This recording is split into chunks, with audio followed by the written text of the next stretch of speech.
Big boss 17 हा reality show सध्या लोकप्रियतेच्या शिखरावर आहे। या शो मधील लोकप्रिय जोडी अंकिता लोखंडे व विकी जैन हे तर या शो मुळे आणखीनच प्रसिद्ध झाले आहेत। या जोडीमधील वादही प्रेक्षकांसाठी काही नवीन राहिले नाहीत। या जोडीमध्ये अनेकदा वाद झाल्याचे प्रेक्षकांना पाहायला मिळाले आहे। अशातच गेले काही दिवस विकी व अंकिता यांच्यात मन्नारावरून मतभेद सुरू असल्याचं पाहायला मिळत आहे। अंकिताला मन्नारा व विकी यांच्या मैत्रीमुळे विकी बद्दल असुरक्षितता वाटत असल्याचं दिसून येत आहे। अशातच या शो मध्ये येत्या वीकेंड का वार मध्ये बिग बॉसच्या घरात पुन्हा एकदा अंकिता व विकीची आई येणार आहे आणि यावेळी विकीच्या आईने केलेल्या एका कृतीमुळे अंकिता तिच्या सासूवर नाराज झाली असल्याचं पाहायला मिळत आहे। बिग बॉसच्या घरात अंकिताने विकीला लाथ मारल्याचे प्रकरण चांगलेच गाजले होते। यावर सोशल मीडियावर अनेकांकडून अनेक प्रकारच्या प्रतिक्रिया आल्या होत्या। यावरच आता विकीच्या आईने तिची प्रतिक्रिया दिल्यानंतर अभिनेत्री आपल्या सासूबाईंवर नाराज झाली आहे। सोशल मीडियावर व्हायरल होत असलेल्या एका व्हिडिओमध्ये अंकिताने विकीला लाथ मारल्याबद्दल विकीच्या आईने निराशा व्यक्त केली। या व्हिडिओमध्ये विकीची आई अंकिता असे म्हणते की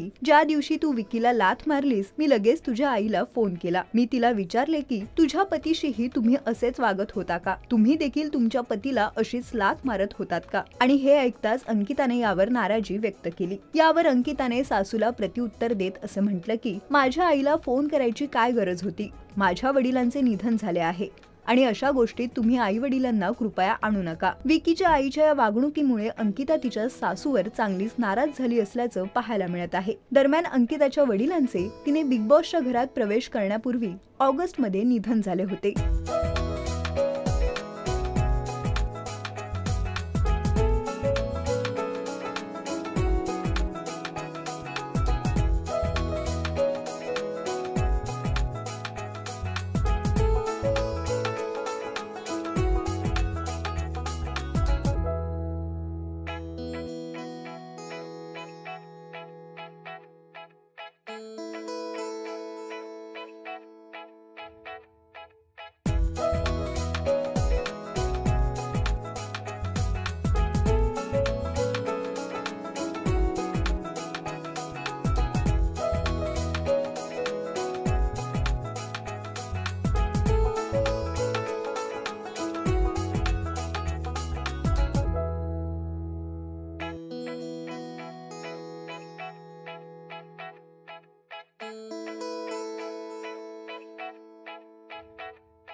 मराठी चित्रपटसृष्टीतील लेटेस्ट अपडेट्स आणि गॉसिपसाठी आमच्या चॅनेलला सबस्क्राईब करा आणि बेल आयकॉन दाबायला विसरू नका।